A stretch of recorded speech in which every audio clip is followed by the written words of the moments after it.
Also, go to the Google Play Store or the Apple App Store on your phone to download the free app. Now you can listen live or play any of your favorite programmers' podcasts using your smartphone. Don't miss out on the free KMET smartphone apps. Go to KMET1490am.com and download your free phone app today. The Inner Voice Show is a dialogue between the host and the listeners about their relationships. This show is not an attempt to assess, diagnose, or treat any mental health or illness condition. Please consult your physician, psychiatrist, or psychotherapist for personal matters.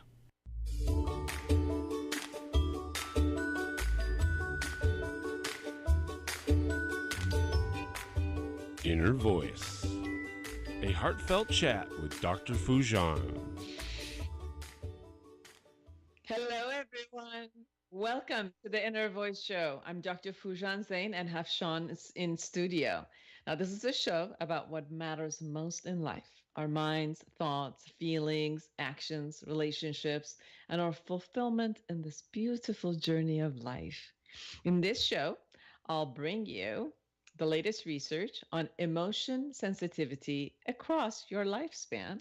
And then I will speak to Dr. Arthur Ciaramicoli, the author of The Stress Solution Using Empathy and Cognitive Behavioral Therapy to Reduce Anxiety and Develop Resilience. You can call us both on our studio line, 951-922-3532. Love to hear from you. And we'll be right back with the tip of the week.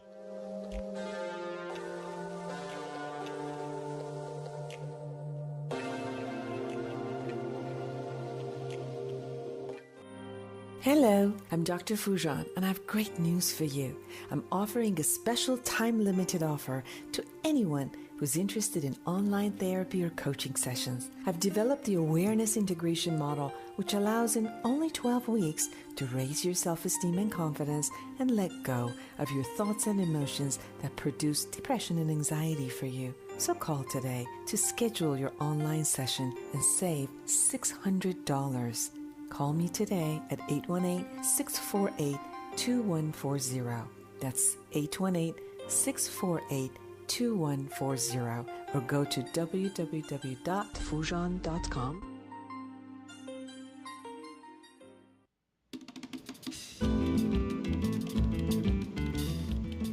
Well, before I tell you about the tip of the week, I want to congratulate all women. It was the Women's Day on March 8th.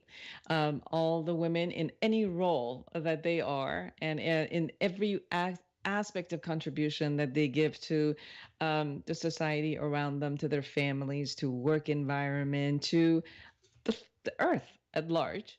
And I want to congratulate all the men who have amazing women around them as their mothers, as their wives, as their maids, as their daughters, as their partners, co-workers, women in general who are around your life. And I hope that there is one day that we don't necessarily have to have a Women's Day, that it would be Humans Day, that it would be women and men. But until then, that there is a reason why we're focusing on this day, because to promote some of the values of justice, dignity, hope, equality, collaboration, and appreciation and respect. So that as long as that is not equal between us, there's a space to bring focus to that and be able to create that. But I personally wanted to say how proud I am to be a woman, and how proud I am to be among women. And there's a beauty to have the women and men to work together to create a beautiful life the way that we intend to have it on this face of the earth, the two of us together. So that's someday we will work hand in hand the way we are, but in more of a collaboration and equality. So now the tip of the week. This is what I've been really looking at the process this week. I've been looking at the process of being overwhelmed with life as it shows up and how to balance time, mood, activities in one day. And so in a way that life works, actually. Now, I've been working with clients who are overwhelming themselves by trying to fit too much in their day, by putting excessive expectations on themselves by not creating efficient systems around their work or home environment, and by creating excessive mental anguish for themselves due to getting defensive or not accepting just reality as is in front of them and the way they created it. Now, the feeling of overwhelm shows up when you're not present to the task at hand fully. And while you are doing that task, all other matters of life and all that needs to be done, including the future prospects, all are present in your thoughts. That's what gets you overwhelmed. Now, this feeling is really not useful to you at all because it takes you away, it makes you anxious, and it's not useful to paying attention to what you do beautifully and completely, and then so you can be done with it, finished, and go to the next one. So first, it is important to write a list of what needs to be done, prioritize and do the task one by one, and just pay attention fully to the task at hand. If the experience of the overwhelm is an ongoing experience and it just doesn't leave you, you might have to actually evaluate your life and see that maybe you need to systematize it differently. I know that for myself, I used to be very overwhelmed because I had just filled my life with too many activities. And every time I was going to be present with that activity, all these other thoughts was showing up. I really looked at what is the purpose of life? I mean, the purpose of life is to have that type of a balance so we could enjoy, so we can allocate personal, time for personal care, work, finances, relationships with our mates, with our children, family, friends, so that life can actually be enjoyable. And sometimes we forget, we pile on so much and we forget that we're the one who piled up so much on ourselves and our day. So allowing ourselves to just split off, look at things and make it enjoyable. If you are feeling overwhelmed, I'm just letting you know, you don't need to be. And it's up to you to take the feeling away because the tasks are there. We all have 24 hours. There's certain tasks that we can do. And if you do need to do them all of them, you can still organize to do it without the feeling of the overwhelm. So there's a distinct difference between the experience of the feeling and really the actions that you have to do. If you are going to be completely paying attention, hopefully that feeling of overwhelm does not come to you and kind of take over your whole mood, so you can actually enjoy whatever you brought into your life or you thought it was forced upon you to do them one by one and at least get to sleep well at night, because that's also part of what you need. We'll be right back with research. Why do we become more positive as we get older? And why are adolescents so sensitive to negative social cues? We'll be right back.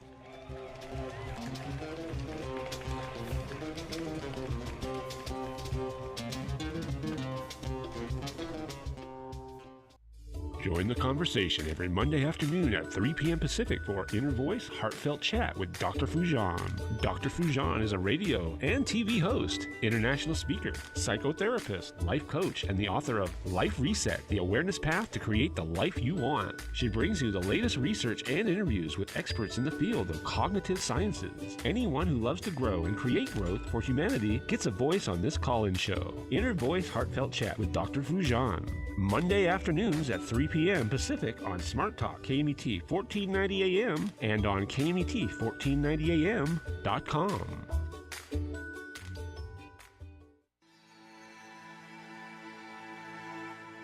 Welcome back to the Inner Voice Show. I'm Dr. Foojan Zeine, and I'm bringing you the latest research. Why do we become more positive as we grow older? These are a few of the questions addressed in emotion sensitivity across the lifespan, mapping clinical risk periods to sensitivity to facial emotion intensity. Now, a new paper published in the Journal of Experimental Psychology. The study is done in the McLean Institute for Technology in Psychiatry, and presents findings from a groundbreaking study examining how people of all ages detect subtle changes in social cues. For the study, researchers created a digital test of emotion sensitivity that was completed by nearly 10,000 men and women ranging in age from 10 to 85. The test allowed researchers to measure how much each person was able to detect subtle differences in facial cues of fear, anger, and happiness. The test also identified how people in different age groups displayed changes in their sensitivity to those facial emotions. From studies and anecdotal evidence, it is known that the everyday experience of an adolescent is different from a middle-aged or older person, but it was important to understand how these experiences might be linked with differences in basic emotion sensitivity and understanding. The study found that sensitivity to anger cues improves dramatically during early to mid-adolescent. This is exact age when young people are most attuned to forms of social threat, such as bullying. The normal development of anger sensitivity can contribute to some of the challenges that arise during this phase of development. On the other hand, that's interesting. Of the other end of the lifespan, the study showed that sensitivity to facial cues of fear and anger decreases as people age, but the ability to detect happiness cues stays the same. It's well established that there is an age-related decline in the ability to decode emotion cues in general. But in this study, they see very little decline in the ability to detect differences in happiness. What's remarkable is that there's a decline in many visual perceptual abilities as we get older, but in this study, they did not see such a decline in the perception of happiness. These findings fit well with the other research showing that older adults tend to have more positive emotions and positive outlook. Thank God. So the older we get, we really don't care about other people's fear and anger, and we just want to be happy, and that's what we want. I like that research. So I'm excited to have Dr. Arthur Ciaramicoli, who is a licensed clinical psychologist who has been treating clients for more than 35 years. Dr. C is a contributor to the Creative Living Foundation, was formerly the chief medical officer of soundminds.org, and is also in private practice. Dr. Ciaramicoli has been on the faculty of Harvard Medical School for several years, lecturer for the American Cancer Society, chief psychologist at Metro West Medical Center, and director of Metro West Counseling Center and the Alternative Medicine Division of Metro West Wellness Center in Massachusetts. In addition to treating patients, Dr. C has lectured at Harvard Health Services, Boston College Counseling Center, the Space Telescope Science Institute in Baltimore, as well as being a consultant to several major corporations in the Boston area. Dr. Ciaramicoli has appeared on CNN and Fox News, Comcast TV, New England Cable, Good Morning America Weekend, The O'Reilly Report, and the other shows. He has been a weekly radio guest on our health family on series Satellite Radio and Holistic Health Today, and has been interviewed on the People's Pharmacy, the Gary Knoll Show, and more than 24 other radio programs airing on NPR and XM Radio and numerous AM and FM stations. So it's so great to have him with us. Dr. C is also the author of The Curse of the Capable, The Hidden Challenges to the Balanced, Healthy, High-Achieving Life. His other book, Performance Addiction, The Dangerous New Syndrome and How to Stop It from Ruining Your Life. The third one, The Power of Empathy, a practical guide to creating intimacy, self-understanding, and lasting love. Actually, we did a show together in my radio show on LA Talk Radio, and you can find it on YouTube if you like. So just put his name and mine, and you'll find that show that we talked about that book. That book actually has been published in 7 languages. So his first book, Treatment of Abuse and Addiction and Holistic Approach, was selected as the book of the month by the Psychotherapy Book News. He's also the co-author of Beyond the Influence, Understanding and Defeating Alcoholism, and the founder of Empathy and Goodness Project on Facebook and Healthy Empathic Achievement on LinkedIn. Now, today, we're going to talk about his new book. But before that, I also wanted to tell you that he's authored anti-anxiety apps, anti-depression apps, and workbooks, transforming anxiety into a joy. Practical workbook to gain emotional freedom and changing your inner voice. A journey through depression to truth and love. He is busy in collaboration with soundsmind.org. His latest book, The Stress Solution, Using Empathy and Cognitive Behavioral Therapy to Reduce Anxiety and Develop Resilience. It was recently published in China. So don't go anywhere. We'll be right back with Dr. Arthur Ciaramicoli.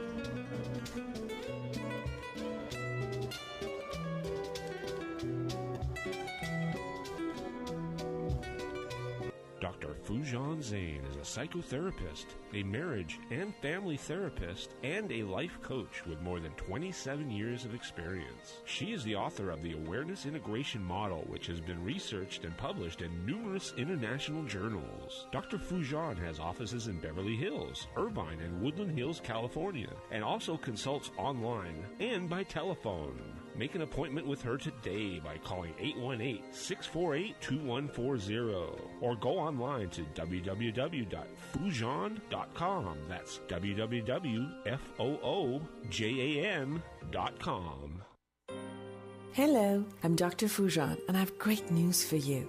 I'm offering a special time-limited offer to anyone who's interested in online therapy or coaching sessions. I've developed the Awareness Integration Model, which allows in only 12 weeks to raise your self-esteem and confidence and let go of your thoughts and emotions that produce depression and anxiety for you. So call today to schedule your online session and save $600. Call me today at 818-648-2140. That's 818-648-2140, or go to www.foojan.com. Have you ever wished you could just wake up one day, reach across your nightstand, and hit the life reset button? Let's face it, the struggles and frustrations of everyday life leave millions of women and men around the globe yearning for a new way. And the new way is right here in Life Reset, the awareness integration path to create the life you want, by Dr. Foojan Zeine. You can get it now at Foojan.com or Amazon.com. Life Reset, the awareness integration path to create the life you want. You deserve it. Join the conversation every Monday afternoon at 3 p.m. Pacific for Inner Voice Heartfelt Chat with Dr. Foojan. Dr. Foojan is a radio and TV host, international speaker, psychotherapist, life coach, and the author of Life Reset, the awareness path to create the life you want. She brings you the latest research and interviews with experts in the field of cognitive sciences. Anyone who loves to grow and create growth for humanity gets a voice on this call-in show. Inner Voice Heartfelt Chat with Dr. Foojan. Monday afternoons at 3 p.m. Pacific on Smart Talk KMET 1490 AM and on KMET1490am.com.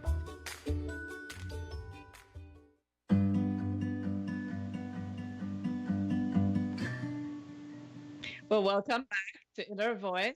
I'm Dr. Foojan Zeine, and I'm so excited to have Dr. Arthur Ciaramicoli with me again. He's the author of The Stress Solution, Using Empathy and Cognitive Behavioral Therapy to Reduce Anxiety and Develop Resilience. Welcome to my show.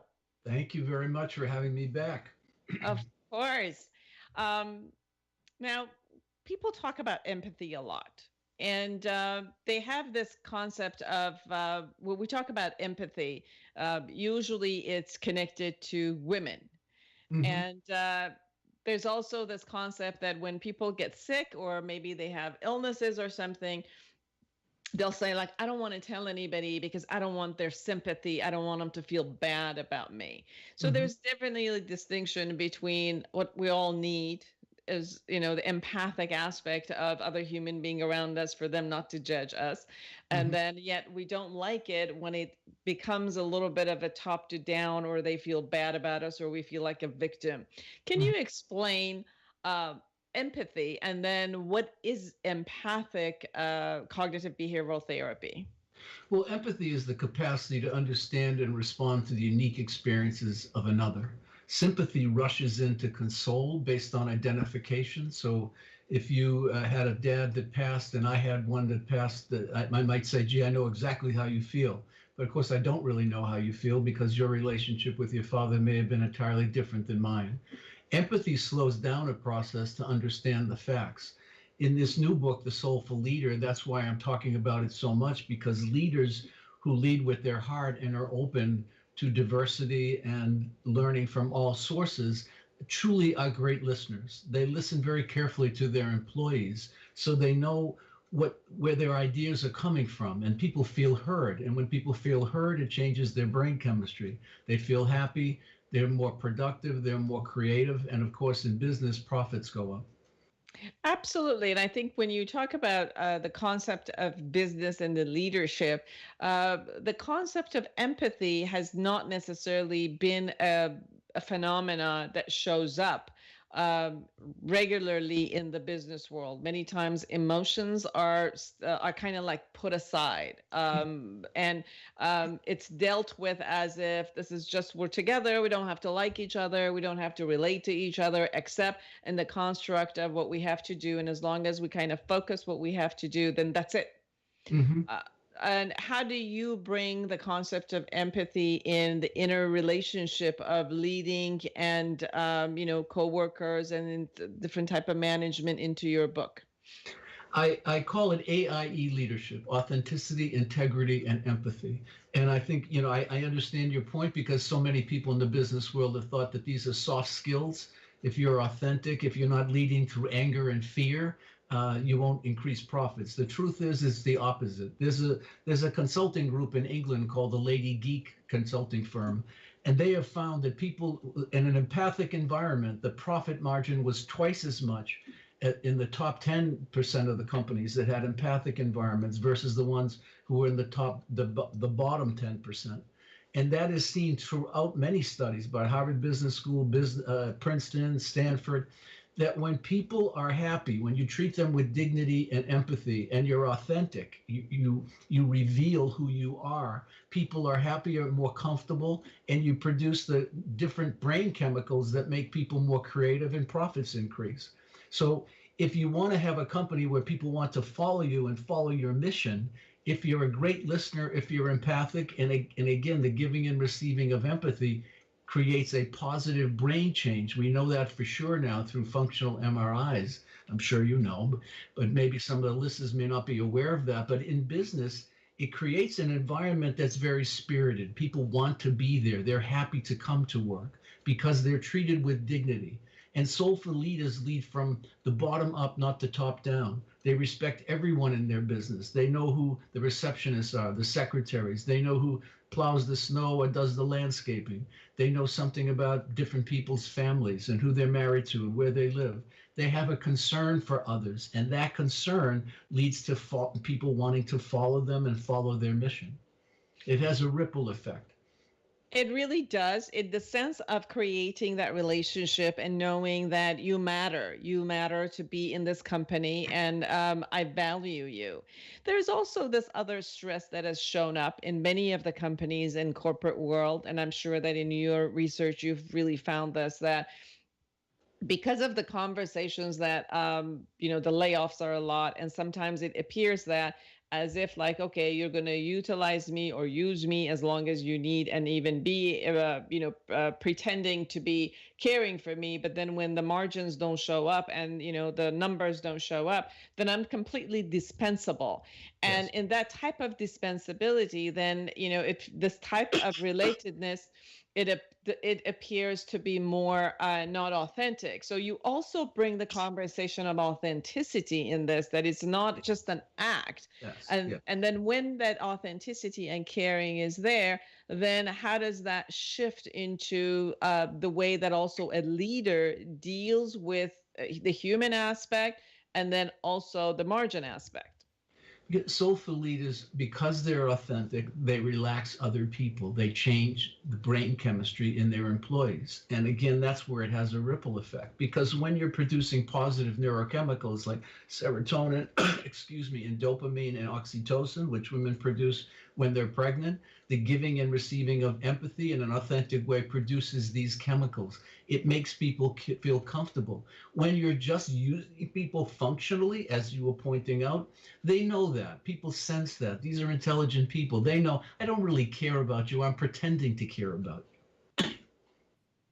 And it doesn't make people feel comfortable. It doesn't make them feel generous and compassionate. It doesn't make them want to work for you. People will undermine you if they think that you don't respect them or you don't really care in any way except the bottom line. They will undermine you, unconsciously, even if money is dependent upon it, even if their bonus is dependent upon it. That's why research shows that people will work for less money if they're in a happy environment. Yes, they do. What do you think creates the stress in our work environment and in our society? Because it just seems like stress is rising. I think we're in trouble right now in our culture. Over 60% of Americans who work in the corporate world say that they feel this is probably the worst time for our culture in their lifetime. 60%. That's a large percentage. 75% of American workers who are in the corporate world say that they awake every night due to stress regarding their job. What's very fascinating to me is 70% of people in the corporate world say that they will not ask a question of their leaders, because when they ask a question, they're demeaned and criticized. So why ask a question? And they feel disengaged. So what's happening in our society? We're a bottom line society. We've decided that status and image and bottom line matters more than character and relationships. And that's a grand mistake. We see that now in the corporate world, and we certainly see that now in the political world. Mm-hmm. And you also mentioned in your book about prejudice, which is being a cause of stress. And that you could definitely see in the country, you could see it in the politics, and definitely in our work environment. And can you talk a little bit about how the prejudice causes so much stress in the internal process? Well, we know race relations have deteriorated. We know empathy is at an all-time low. Narcissism is at an all-time high. And what happens when you have biases toward other people because they seem different on the surface than you? You release the stress hormone cortisol. What does cortisol do? It takes your range of perceiving from out here, a wide lens camera, into here, a very black and white view, narrow view of the other person. So it doesn't expand your view, it decreases it, and you don't see all the variables that you need to see to produce a productive business environment. Prejudice causes stress. Stress causes obsessive, repetitive thinking and not creative thinking. So when you're stressed, you don't perform as well with people because you don't feel relaxed. Soulful leaders relax employees, and that has a ripple effect. When you start to be that way, you don't even have to be present in your business. Even if when you're not present, you see others are acting that way because that's the way you lead. That's why I wrote this book right now, because I think it's so important. We are in dire need of soulful leaders because we see so many toxic leaders that we're exposed to every day, and certainly many leaders with a sadistic impulse. If you criticize them, they come back at you tenfold. They want to hurt you. They find the flaw in your personality. We're insulting each other in the media all the time now. We have lost our civility. And again, character is taking a back seat to status, image, and bottom line profits. Dr. C, I know that we're all, I had a supervisor, she used to say that we're all recovering narcissists, that obviously we're born narcissists, but hopefully at some age we relate to other human being and we shift out of it. And, we become empathic human beings. But in some sense, I think that even if everybody had a bit of that in them, that the community, the society held itself in a place that it would value a different type of value so that you would rise above it. You would rise above yourself. Yes. And somehow shifted into now it's in fashion to be a narcissist, bigot, a prejudiced person. And that appears now to be the essence of power. How did we get there? You know, I coined the term performance addiction some years ago. I wrote a book called Performance Addiction, which is the belief that perfecting appearance and achieving status will bring love and respect. It's an irrational belief system that begins in our home, and it's very much reinforced by American culture. What we look like and how much money we have and what kind of status we have, we become a believer in that. We think we can perfect our way into happiness. You know, performance addicts are very perfectionistic with themselves, and they're always comparing and contrasting others close to them to other people, their spouses, their children, and they drive people crazy. And they believe that obtaining and achieving more will finally bring them what's been missing all their lives, which is love and respect. We all want to be loved and respected. They know how to achieve, but they don't know how to love. So I see a lot of people when they get older, that's when they end up in one of my leadership or communication groups, because they're starting to realize they caught the rabbit. They have all the money they need, but they haven't connected to anyone. I gave a talk recently to a group of 100 CEOs in the country. And one of the men was 76 years old. He came up to me after the talk and he said, your book, The Soulful Leader, and talking about Soulful Leader, he said, you've ruined my life. I said, what do you mean? He was smiling. He said, I'm 76 years old. I own 7 companies. I have more money than anyone would need. I have 2 sons. I sent them to private high schools, private colleges. They're both married. Both of them have 3 kids. I see them once a year. I never knew how to connect with them. I thought taking them on vacations to Australia, New Zealand, throughout Europe, I thought that what made me lovable to them. I gave them money, but I never gave them my attention, exactly what you're talking about. And he said to me, is it too late? I said, no, it's not too late. You need to talk to them. You need to apologize. Tell them about your regrets. Tell them that you were misled by your family and by our culture. So what I'm also hearing you say that what's missing in the society that so many of the successful people lead unsatisfied life is that they lose connection to themselves first. They only connect to their achievements. And then at one point, either they go into the disappointment of not achieving or they go into the emptiness of achieving, but the disconnection with themselves and everyone around them. Yes, yes. And you also talk about, go ahead. No, I was just saying, I took a vacation. I went on to see a few friends, my wife and I, in Florida not so long ago. And I was going to the gym every day. So there was only one woman in the gym. She was probably in her 80s, and there was a group of men. And every day they kept telling me what they used to do. I was a CPA. I owned a company. I was a lawyer, blah, blah, blah. And at the end of 5 days, she looked at me. It was only she and I that had a reasonable conversation about the culture, what was happening in the world. We were watching, the news. And she said to me, aren't you exhausted? I said, why? She goes, aren't you exhausted about hearing what everybody used to be?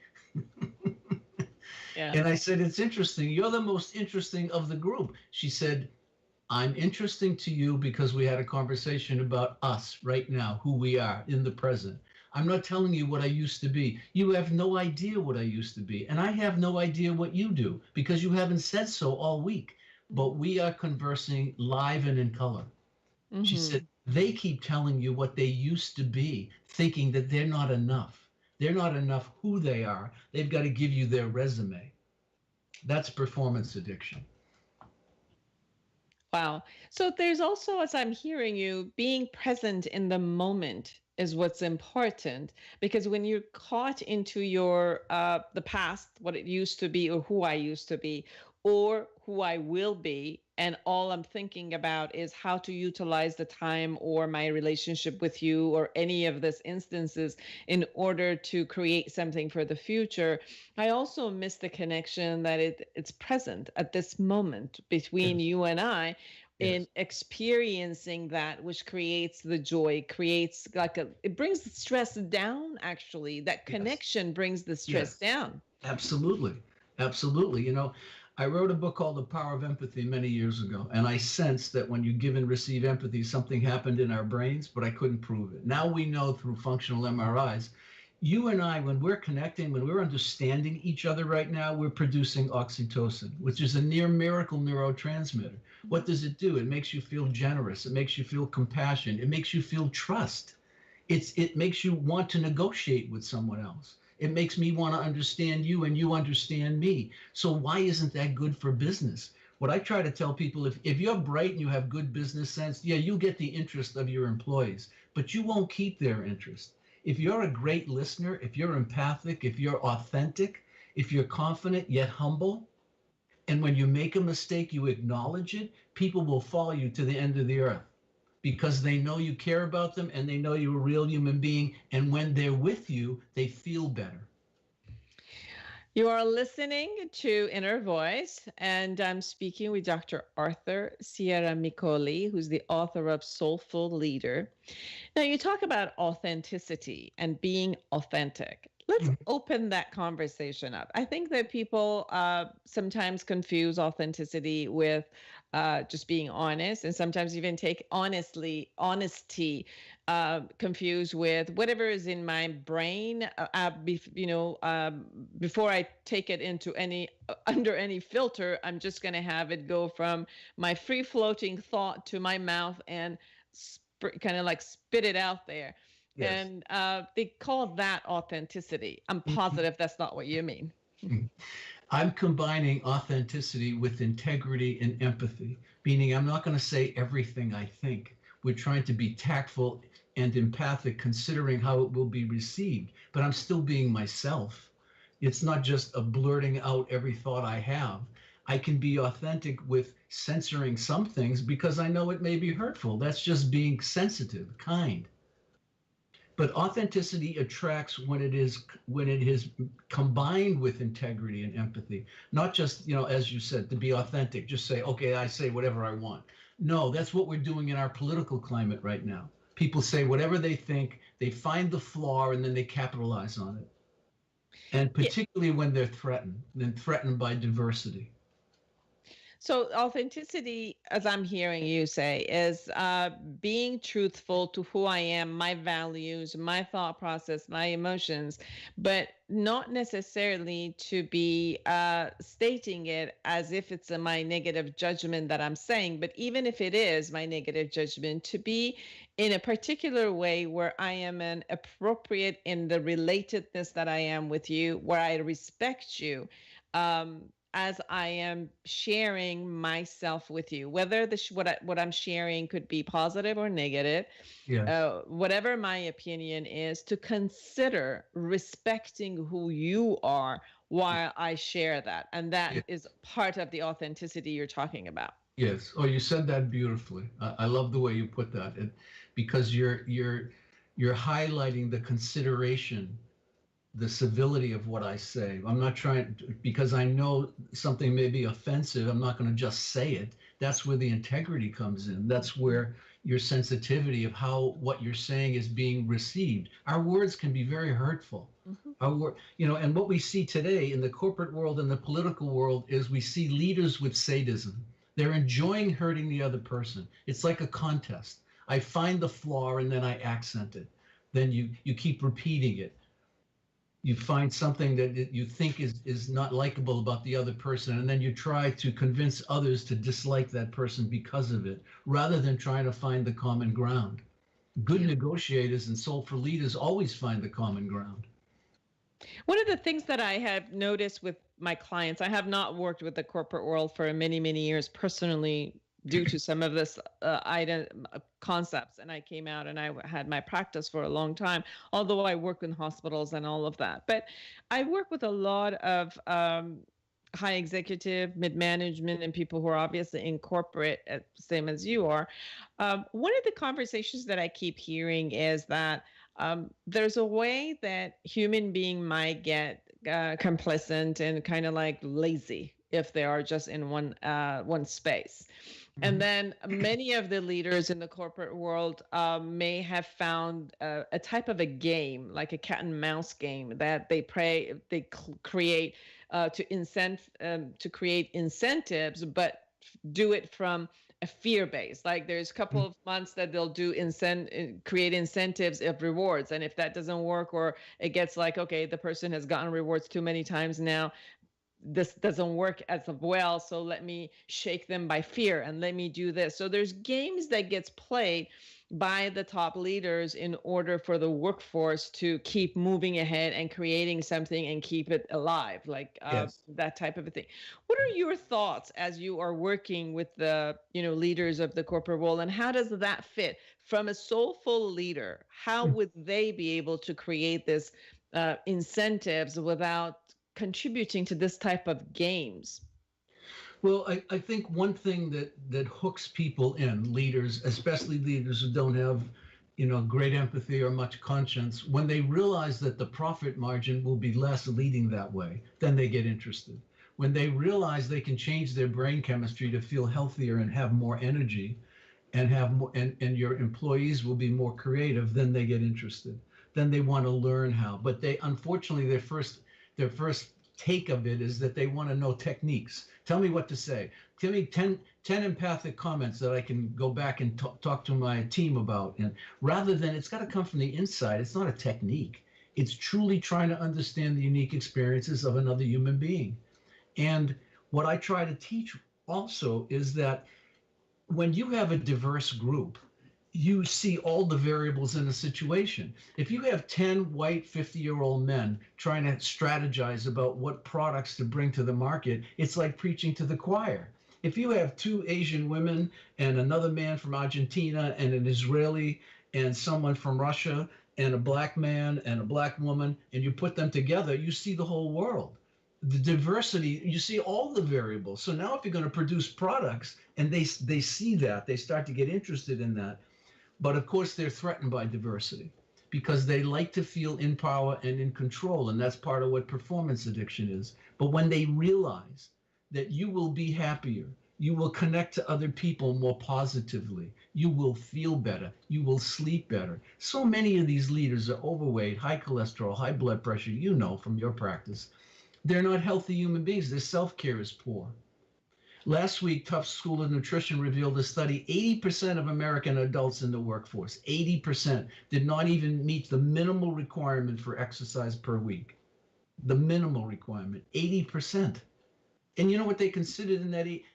They considered gardening, vacuuming, walking up the stairs. 80% didn't even meet the minimum requirement. And we see that in our corporate and political leaders because they're so obsessed with achievement and status. They always say, I don't have the time to do this. I don't have the time to do that. And I don't have the time to slow down and know how to relate to the people who are closest to me. And that's why that 76-year-old man came up to me at the end of that talk. He's saying he caught the rabbit. He's got the money. He's got the status. He's the CEO, but he's all alone. Yeah. I've been working, and at the beginning of the show, I talked about the overwhelm because actually last week I worked with so many of these people who are very successful, but they are so stressed that they cannot, they're getting ill by the stress. They're not taking care of themselves. They're not taking care of their intimate relationships, lack of sex, lack of being with their partner, lack of even being with their kids. And so many of the women also, their concept is, I got to go get home, do all of these things, sit with my kids, make sure that they are getting their homework done. So the relatedness with the kids are gone. Again, the same type of a performance addiction that they've had is now going to their kids and just fostering the concept of you're not important. It's just important if you did your homework and you didn't. And at the end of the night, they are tired, empty, more than anything, empty, not happy with everything they created, and overwhelmed completely. Yes. And so what do they do at the end of the night? Now you have to, they don't have a dimmer switch. They don't know how to turn the light down. So what do? You have to drink now, or maybe smoke a joint, or maybe eat a lot of sugary, sweet substances, because you got to do something to try to calm yourself. And in terms of weight management, we have the highest rates of adult obesity and childhood obesity in the civilized world in this country. The highest rates. We're number one. One of the things that in weight loss programs that people hardly ever talk about is that when you're stressed, you release the stress hormone cortisol. What does cortisol do? It enlarges fat cells in the stomach, and it creates a craving for sugary sweet substances. So when you're stressed, it has nothing to do with your willpower. Your brain is demanding that you eat the wrong things. And that's what happens at the end. People say, oh, I can eat okay during the day and I can take care of myself during the day, but it's in the evening when I come home. And I said, well, if you don't wind up, you don't have to wind down. But if you're winding up all day long and you don't know how to turn it down because you don't have those close connections at home that relax you, that calm you, you can't take care of yourself. Yeah. And you also talk about image love in your books. Tell us about that. Well, image love is really love based on a resume.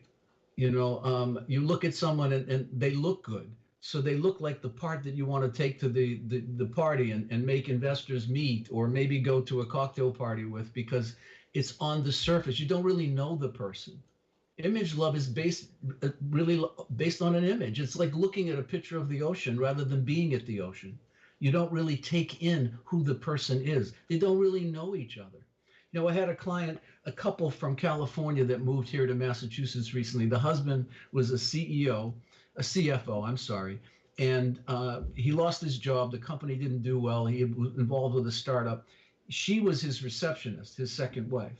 And she was very impressed with him because he gave these talks with 2,000 people, so forth and so on. He always was well dressed. So he comes here for this new company, and this company doesn't work either. So they come into couples therapy with me, and she says, well, I just don't love him anymore. And I said, well, what do you mean? She goes, I come home now and he's in a sweatsuit looking for jobs.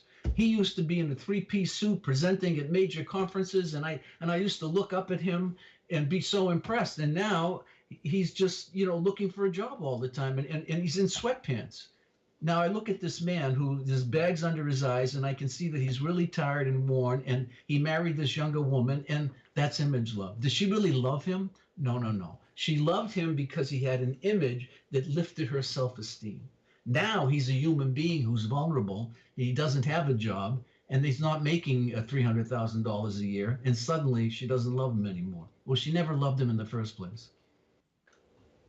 When you say that, it also shows up for me as we have image love with ourselves too. Like if we seek and actually acquire the place we said we should, then we love ourselves. And then if we don't, like this conversation you were just having, if for chance or by any by choice or by chance, we're no longer at the space that we were. And at one point, we got to come down from the high of the mountain due to, either choice or because of age or whatever it is. The love for ourselves goes away also, because we also see ourselves only. We love ourselves only if we've achieved versus just who we are and change by the concepts of age and, date and whatever happens to us throughout life. Can you talk a bit about that? How can we be authentic and empathic toward ourselves also? Because we have to realize what really matters. Mm-hmm. What matters is who we are, not just what we've achieved or how much money we have or what we look like. You and I have doctorate degrees, but we know in our field that even though knowledge is important, it's more important who we are than what we know. Okay, it's important what we know, but if you're not walking the walk, when you're sitting across from someone, they know that you don't really care. They know that you're just giving them a technique. You are not. Your heart isn't in it. You're not engaging them with an open heart and an open mind. People know that. People feel that. So it's always in the end more important who we are, what our character is. And when people get older, they start to realize this, but it's often too late. They're in their 60s and 70s, and like this man, and suddenly he realizes, oh my God, I spent my whole life thinking that status and wealth was everything. And I went down the wrong road. I went down a side street. Well, status and wealth are not bad things. Being competitive is not bad. It's only when you think it's going to make up for childhood hurts that you never resolved. And you've got to keep achieving to prove that you're something. You know, a lot of times people think they come to someone like us, clinical psychologists, and they think we're going to point out what's wrong with them. I try to teach people, I'm more concerned with uncovering what's always been right with you. Yes. Teasing out that potential that you don't even know is there. Yes. But if you don't slow down and have an empathic interaction, that's why soulful leaders love to work with young people. They love to tease out their potential because they love to be of service to people. They love to mentor people. They enjoy that process. So how do you become soulful? You become soulful first by knowing how to listen. If you know how to listen empathically, it enlivens your soul and the soul of someone else. If you're authentic and you know how to listen empathic and you're humble, you have humility, but you're confident, and you truly care about other human beings, not just to make this business successful, but also to make people successful. I'm going to bring out the best in you. Human beings cannot resist that. You know from your work, and we know, that people will tell you all the time, oh, he won't talk to you, she won't talk to you. What happens when we truly listen to them empathically?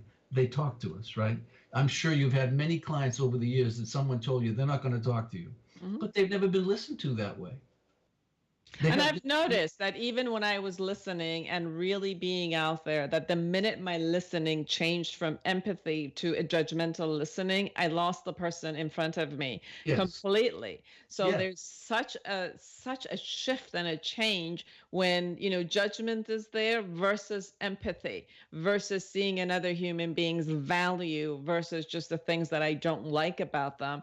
And the same thing happens when we are with ourselves. Do I only look at the things that I don't value about myself, or look at the things that are my strength and resiliency and what I do value? And it's such a shift when people ask me, like, what is empathy? I'm like, be judgmental for a minute and now shift. And you can, like there's a physical sensation. There's a different experience between the two.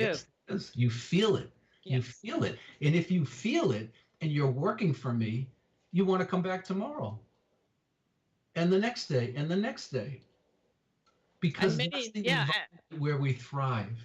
Yeah. And many times people have come to their rescue of their company with their leader, although it wasn't their own company. They were only, a person who worked for them. But because they experienced that type of love and empathy from their leaders, that they wanted to come in and they wanted to even get less paid or do something, work harder in order to create the company and move it higher and higher. Absolutely. Absolutely. So Soulful Leader, is there anything that we haven't talked about this new book that you really want our audience, listeners, and viewers to know about? Well, just if you're a leader in your family or in your business, in your work life with your colleagues, it's infectious. It makes you healthier. It makes the people around you healthier. You connect better. You're more creative. And all human beings want to be happy. It makes us happy. So slow down, learn how to listen to the people you love and to the people you work with. Know how to utilize and expand your empathic range, and you'll be happier. And it has a ripple effect. You'll make everyone else happier as well. Tell people where they can find you and get the book, Soulful Leader. Well, my website is balanceyoursuccess.com. They can go there and just click on the book and you can order it. It's on all the other sites, Amazon, Barnes & Noble as well. But my website is balanceyoursuccess.com. Beautiful. Thank you so much for being with me again on my show. I love to have you every time. I know I was telling you that I think you write a book, one book a year. My hat's off to you. That's an amazing accomplishment to be able to do that. And, every day you learn more and then you share it with the rest of us. So thank you. Oh, you're welcome. Being with you is an empathic interchange. That's wonderful. For all of you who are listening and viewing us, create an amazing day and a week and life for yourself and everyone around you, and see you next week.